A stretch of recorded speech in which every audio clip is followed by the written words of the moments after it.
Joe, thank you so much for the time you given us, given the situation that's going on in the DRC. How do you interpret the latest escalation, if I should call it that way, in Uvira and South Kivu, despite the agreements that we witnessed here in Washington, signed in Doha also before coming to Washington? How do you interpret that escalation? Look, I think symbolically speaking, I think President Trump elevated this ongoing problem for the last 30 years. So this has been a precedent that started under President Kabila, that President Tshisekedi inherited. And if you look, probably once the Ugandan troops were brought into Congo, I would say this escalated because of the closing of the border between Uganda and Rwanda, at Rwanda's doing. So I think President Trump has elevated the ongoing conflict. And I think, remember, this agreement signed it's not meaning that peace has occurred, it's to start the peace process. So obviously, I think the Rwandans, directly and with the help of M23, are trying to advance as much as possible, similar to what Vladimir Putin is doing in Ukraine, meaning advance and trying to be as aggressive as possible before there's a negotiated settlement. So I think what you see is the Rwandans, in conjunction with the M23, trying to really advance and trying to use military positioning as leverage during the negotiations. And as you know, there are various U.S. and Western entities looking to come invest in Congo. And that will, I think, create a big problem for the Rwandans. As you know, with Alpha Means, the Rwandans / M23 had to back off because these U.S. investors had to close their mine down. So look, Congo is developing economically, and I think the paradigm has to change for all countries in the region. And you're talking about those investors, you're talking about those European and American investors trying to go there. But from your perspective, Joe, what are the and people, even I met so many people in America who ask you, what are the root causes behind the continued presence of those actions of the M23, despite all the ceasefire commitments that they have signed in the past? Right. Look, when President Tshisekedi came to office, actually relations between Rwanda and Congo were good. President Tshisekedi visited Rwanda.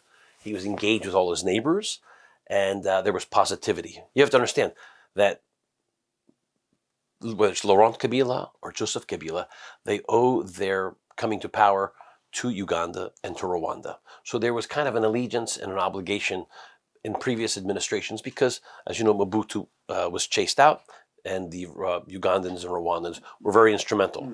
Of course, Angola and Zimbabwe also were instrumental in keeping the Kabilas in power. President Tshisekedi, on the other hand, doesn't really owe any obligation or allegiance to Uganda or Rwanda. He's kind of doesn't have any obligations. So it's a different approach. And what happened really was there was issues between Uganda and Rwanda. And that had started with General Kayihura, who's the head of the police. There were Rwandan dissidents that were being killed strangely in Uganda. And it turned out to be that General Kayihura was collaborating with elements in Rwanda. These are the rumors, at least, right? And that this created a lot of tension. And actually, at one point, there were Ugandan and Rwandan troops at the border, where the United States and the Brits and others intervened to, de-escalate the tension. Anyhow, through that, the Rwandans had closed the border, which did not allow Uganda to access Goma as an economic hub. So it started with that. The Congolese signed an agreement with President Museveni to allow UPDF, Ugandan Defense Forces, to enter Congo to pursue the ADF and other ISIS elements. And I think when President Kagame saw UPDF so deep into Congo, all of a sudden, I think this awoke President Kagame and said, oh, wow, this isn't working for me. And of course, there's obviously economic interests. So I think when this occurred, this kind of was the catalyst to reignite what's happening today on the ground. And with Sojo, I'm sure you heard about this too, when the International Contact Group openly states recently that Rwanda supports M23. How does that affect all diplomatic, if I should say it that way, effort between the DRC and Rwanda and the international partners? Because they've been denying it for years. Historically, it's a very clever tactic, right? It's basically using proxies to advance your interest. So by using M23 or other rebel groups in the region, it disconnects technically Rwanda's direct involvement. But the reality is the United States, the Brits, there's a lot of intelligence that's been gathered that proves categorically, logistically, that the Rwandan Defense Forces are embedded with M23. I think the group of experts said there was only 1,000. I just saw a report the other day where they say now there's up to 4,000 Rwandan troops back in the Congo. And so this whole story about M23 and whatnot, I would just have to say that they basically utilize, should we say, a quasi-disenfranchised group of Congolese, some of them which are of Rwandan ilk. As you know, that region has Hutu, Tutsi that go back and forth. Some call them Interahamwe. The long and short of it is, look, whether you go to Uganda, Rwanda, Burundi, there are people who live on both sides of the border. And, President Kagame's been, whether you like him or not, you have to give him credit. He's disciplined, he's organized, and over 20 or 30 years, they've been able to run an effective, say, control of the area for mostly economic purposes. For economic purposes. Yeah. So many people call me all over the world and on a regular basis keep on asking me this question, Joe. What leverage does the United States realistically have, influencing Rwanda's military behavior in Eastern DRC? Yeah. Do they have any?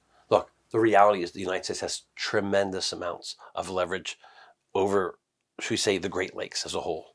It's just a matter of whether or not the United States has the intestinal fortitude to really impose its, say, power in the region. At the end of the day, look, President Obama had made calls before in the past to President Kagame to get them to back off.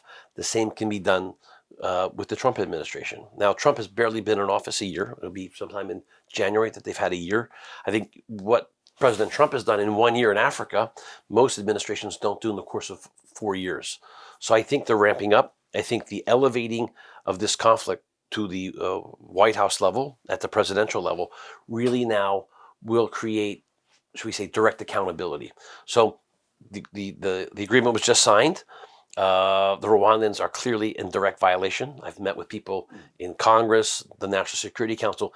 Everyone's fully aware. Actually, as we speak now, there are meetings going on in the White House to determine what's the best course of action to deal with these violations in terms of what Rwanda is doing.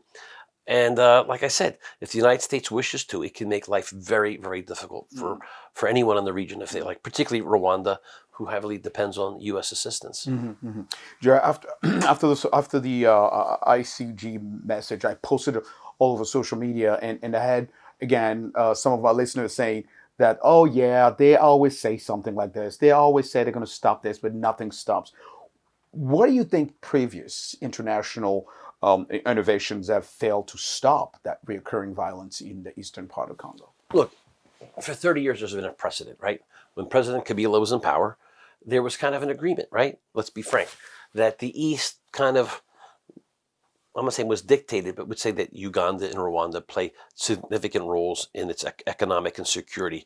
And during the days of President Kabila, they really focused on Katanga, the southern parts, right? The southern So for part of 30 the years, DRC, there was a precedent, meaning Rwanda and parts of Uganda were allowed to economically benefit from the resources that Congo had.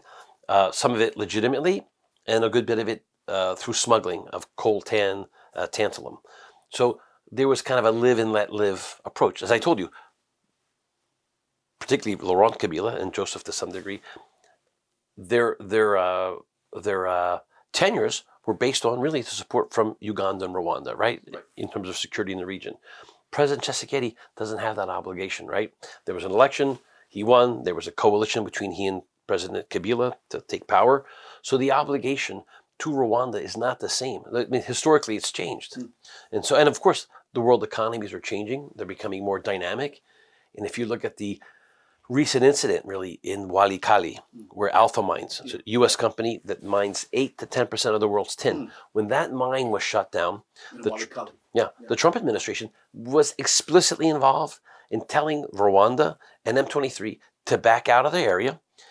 The price of tin came down again. The stock price of Alpha Mines stabilized, and you saw the M23 back off. So it was direct economic interest that actually created this impetus for Dr. Boulos and the administration to get involved. And look, let's be honest. The demand for strategic and critical minerals today is immense. Congo is the Saudi Arabia of Africa in terms of these minerals. And so there's going to be Western investment coming in, competing with China. And so it's really in the West's interest. The only beneficiaries of instability in Congo are the Chinese. So if there's stability, that allows other Western investment to come in and levels the playing field. Let's get to the security and military dynamic. The statements of the CGC also highlights the use of attack drones and suicide drones, whatever. How does this technological escalation change the regional security landscape? Given that all these other countries also around the DRC and Rwanda involved. Now, look, look, in terms of drones and this new technology, it's changed the complete landscape of warfare throughout the world, right?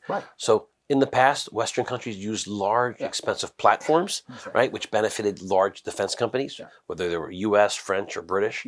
And today, you can have these cheap platforms that can create deadly impact.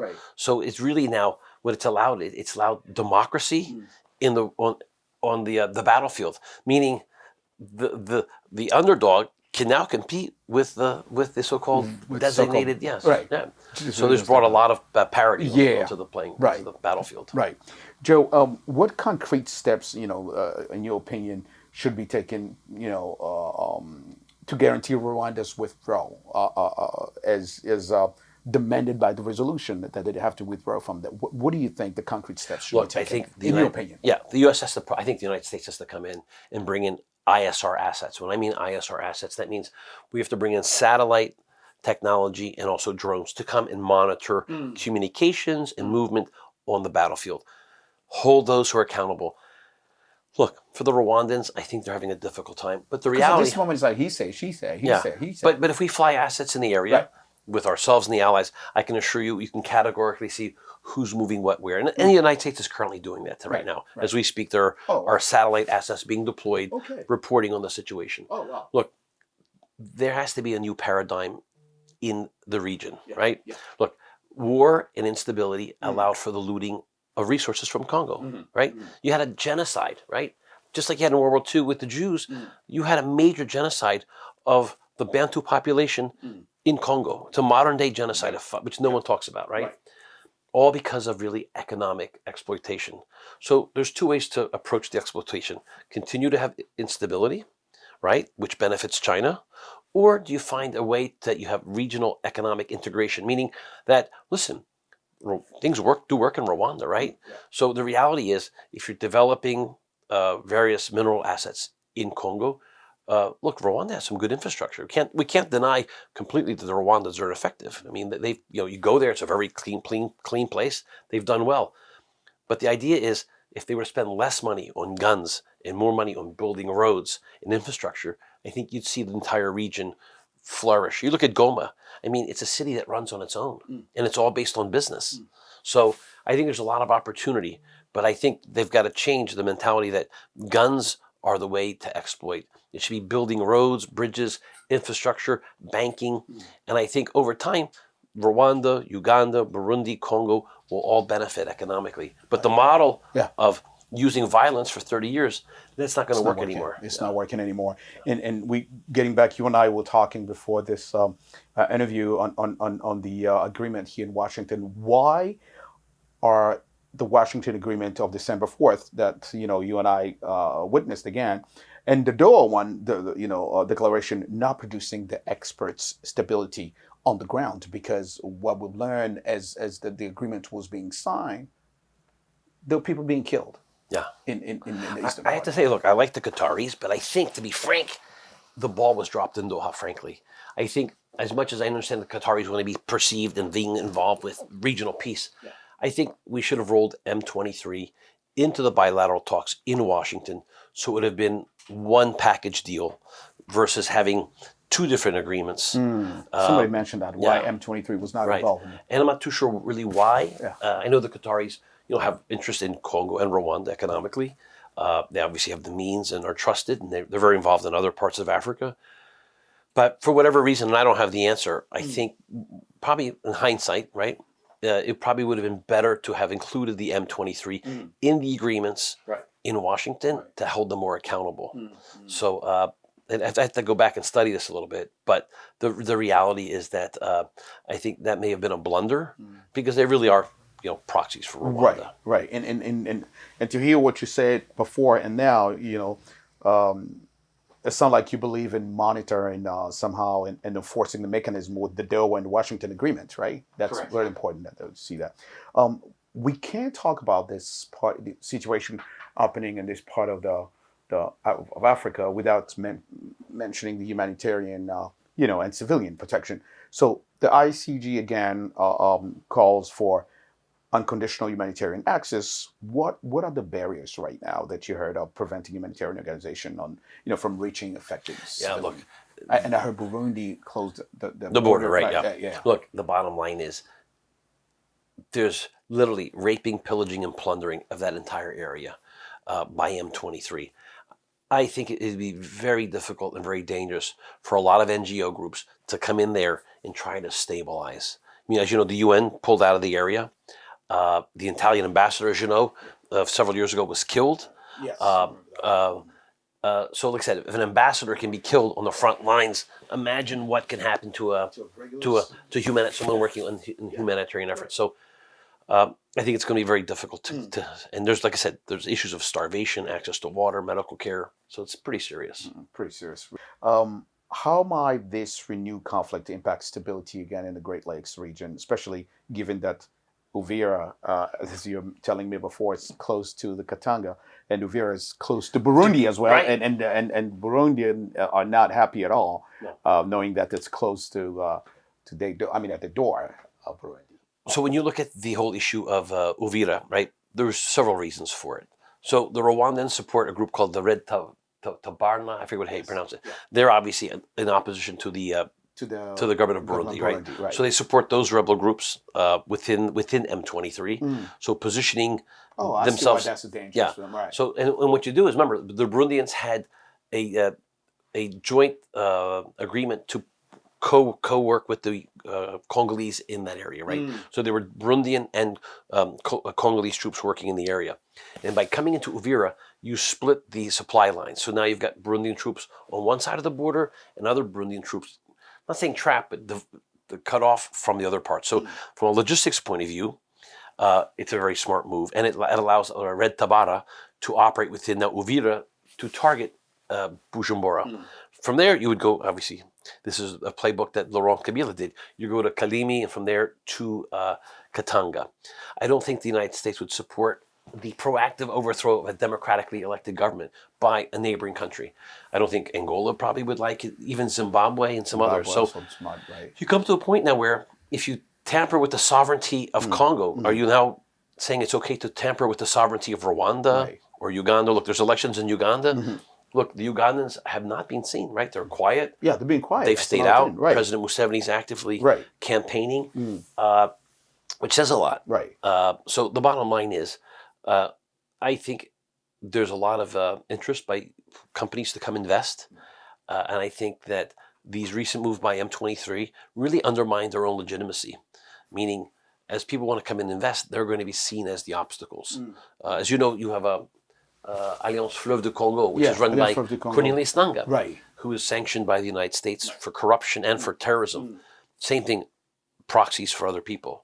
So I think as much as Rwanda is being involved, I think they have to be very careful because you get to a point where you hit a tipping point, whether it's the UK, France, even Belgium. I think governments are going to say, hey, enough is enough.